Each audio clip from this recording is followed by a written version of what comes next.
Napakinggan ko uli ang mensahe ni Pastor. Statement ni Pastor, hindi lang para sa lahat ng mga kingdom citizen, kundi para sa sambayanang Pilipino. Ang sakit pakinggan bilang isang Pilipino at bilang isang kingdom citizen. Traidor ka, Marcos. Oo, wala na kaming galang sa'yo. Wala kang galang sa rights ng mga Pilipino, wala kang galang kay Pastor, wala rin kang karapatang galangin namin. Kung meron mang pinaka masamang tao na nandito ngayon sa Pilipinas, ikaw yon. Wala akong pakialam kahit ano pang gawin mo sa page na to.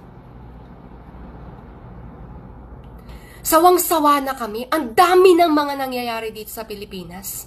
Pero nananahimik ang mga Pilipino. Naghihintay kami ng tamang panahon. And I think this is the right time.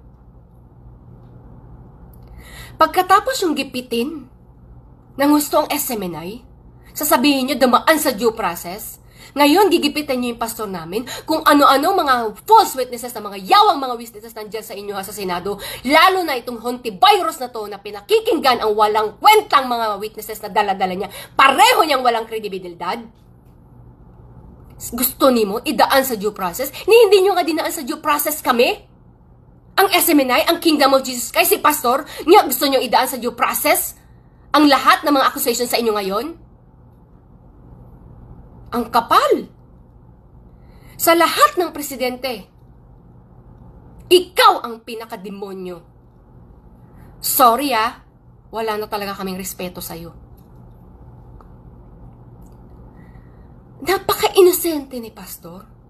Kasalanan niya ba nagkaroon siya ng best friend na isang napakagaling na presidente? Bakit? Naiinggit ka kasi hindi mo kayang gawin kung anong ginawa ni Duterte. Hindi nyo kayang pantayan. Natatakot kayo kay Sarah? Bakit?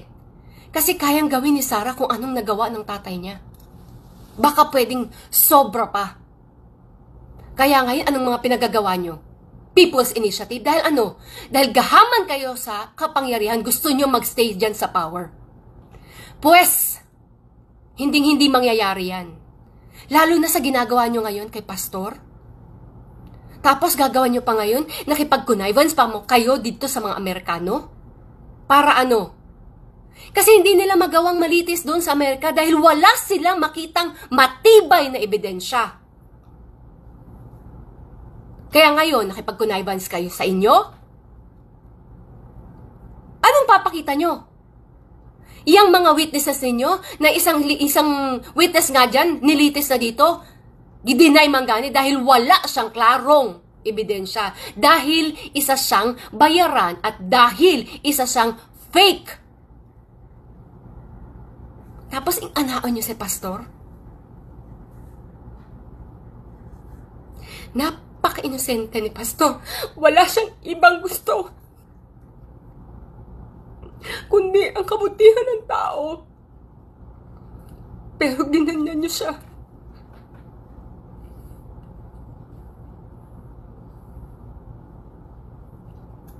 Kaya kaming dito sa kingdom, Pastor, sabihin mo lang, saan, kailan, tatayo at handa naming ialay ang buhay namin para mawala lang yung administrasyon na yan.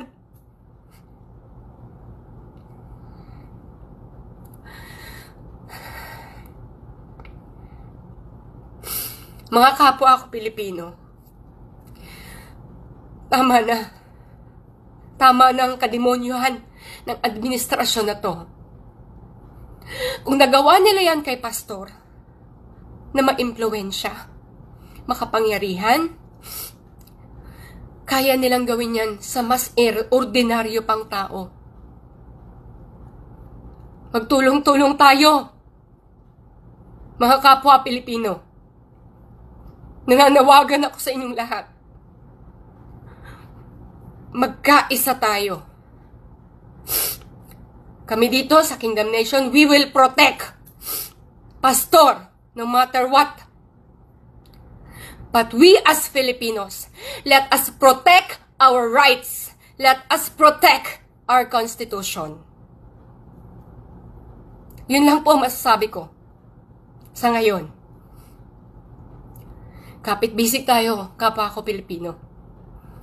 Para sa magandang bukas ng bansang Pilipinas natin. Para sa Pilipinas nating mahal. Magandang araw po sa lahat ng nakakapanood ng video na ito. Ako nga po pala si Sister Vanessa Reyes ng The Kingdom of Jesus Christ, the name above every name. And I've been here in the Kingdom Ministry for almost 20 years. Nais ko lamang pong iparating ang video na ito kay alias David o si Elias Terao III, na kilala rin sa tawag na Junjun Terao. Kami po ni Junjun Terao ay magpinsang buo. Magpinsan po kaming buo. Ang kanyang nanay at ang aking nanay po ay magkapatid. Parehas po kaming lumaki ni Junjun sa Naga City sa Camarines Sur. So kilalang kilala ko po siya mula ulo hanggang paa.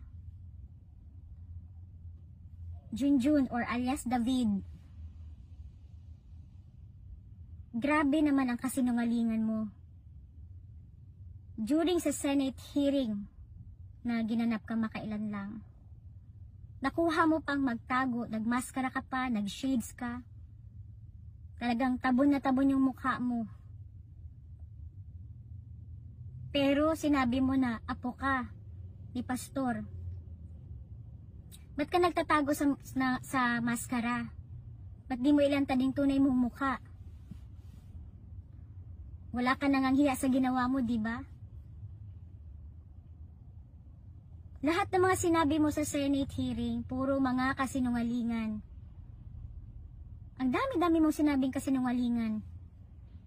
Number 1, hindi ka cameraman. Bakit? Dahil ako mismo, nabilong ako sa production department, sa post-production, at kilala ko lahat ng mga cameraman during that year na sinasabi mo.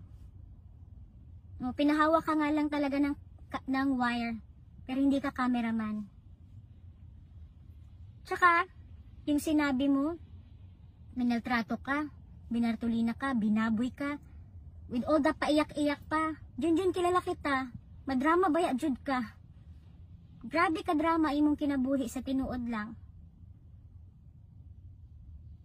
Dapat, Senator or Risa Ontiveros, tinanong mo muna siya, madam, o kung halimbawa totoo yung accusations niya na binartolina, binaboy siya, bakit? Anong ginawa niya? Hindi ba reasonable yung sinabi niya lang na nakipag-text siya sa isang TV reporter sa ibang station, napagalitan siya kaya hindi na siya naging cameraman at nilagay siya sa Bartolina? Gawa-gawa lang yun. Ang totoo, marami siyang ginawang kalaswaan sa loob ng kingdom. Kami po kasi mga full-time workers, missionary workers ng Kingdom of Jesus Christ, tinuturuan po kami ni pastor na mamuhay na mayroong dignidad.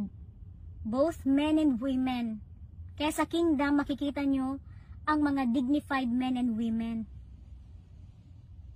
Bawal na bawal po sa isang full-time miracle worker ang gumawa ng mga makabundong gawain.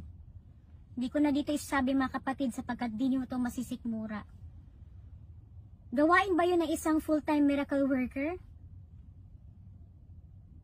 Dapat sinabi mo ang totoo kung anong ginawa mo. Ngayon ang tanong ko sa'yo, Junjun, magkano? Ano ang kapalit para magsinungaling ka? Sa taong tumulong sa'yo, sa taong pinakain ka, binihisan ka, pinag-aral ka, lahat ibinigay. Bakit ganun ang mga sinabi mo against kay pastor? Na noon, mga bata pa lang tayo sa paglilingkod. Grabe ang dedication mo. Grabe ang commitment mo. Siyempre na tayo dadaan ng kapagsubukan. Para nga tayo ay ma-purify, ma-sanctify, at ma-declare na totoong mga sons and daughters sa loob ng kaharian.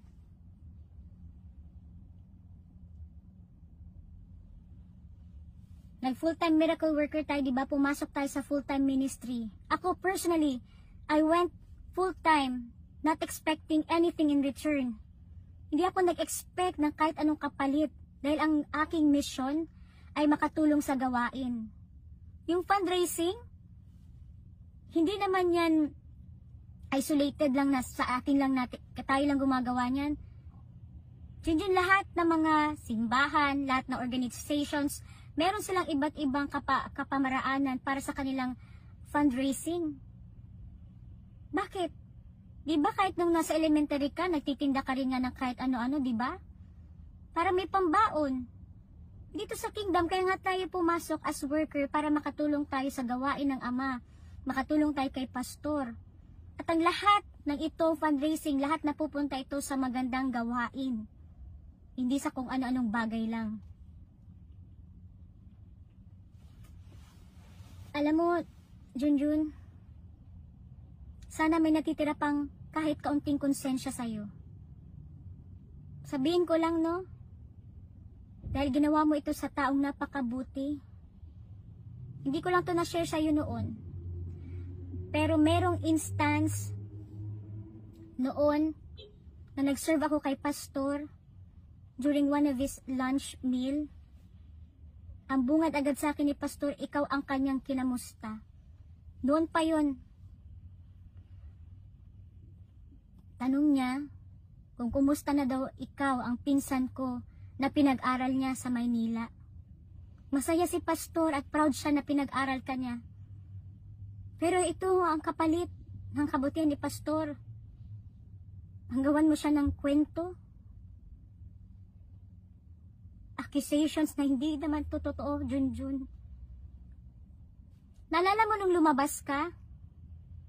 Andito sa akin ang mga conversation natin. Nagpapatulong ka sa akin na makabalik ka sa kingdom.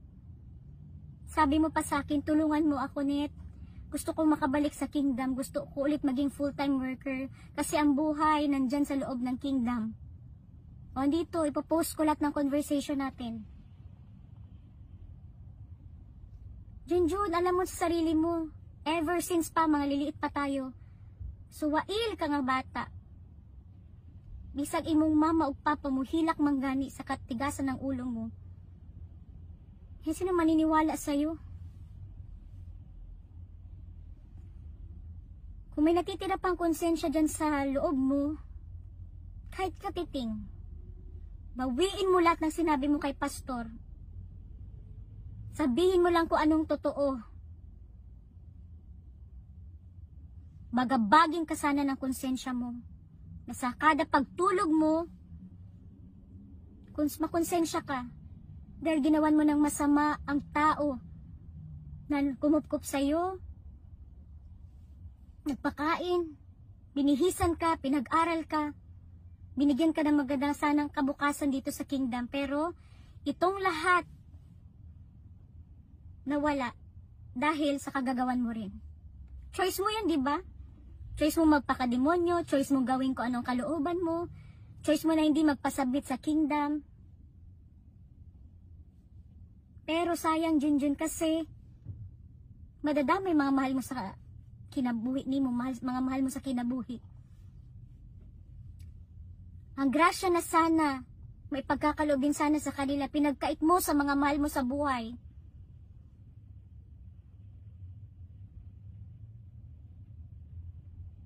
Habang may time pa, ang Amahan through the Son mo imuhatag sa imo ang grasya.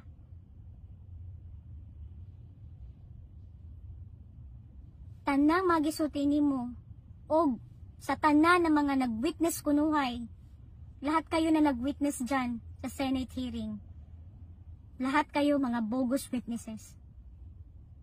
Dili totoo lahat ng mga gipangsulti ninyo against kay pastor. Bagaba ginawa kayo ng konsensya nyo. Sa aming mahal na pastor, Pastor Apollo Siki Buloy. Pastor, salamat sa tanan. Malaki ang utang na loob namin sa iyo, sir, sa tanang kaayuhan mo sa among kinabuhi. Gidawat mo kami sulod sa imong gingharian. And naging ganito kami because of you, pastor. We owe everything to you. I support you, I believe you, and I'll forever stand by you, Pastor. Together with all the loyal, faithful, dedicated, committed defenders of the throne, defenders na appointed Son. He will forever defend you, sir. Salamat sa lahat-lahat. Kahit saan man umabot ito, pakikipaglaban, the spiritual battle, makaasa ka po, Pastor, sa bawat isa sa amin na matatapat na naglilingkod sa Ama through the Son. Salamat po. At sa lahat po ng mga viewers, again, pakishare nito hanggang umabot ito sa taong concern kasi blinak niya na ako sa Facebook. Maraming salamat, and may the Father's blessings be upon all of us. Praise the Father.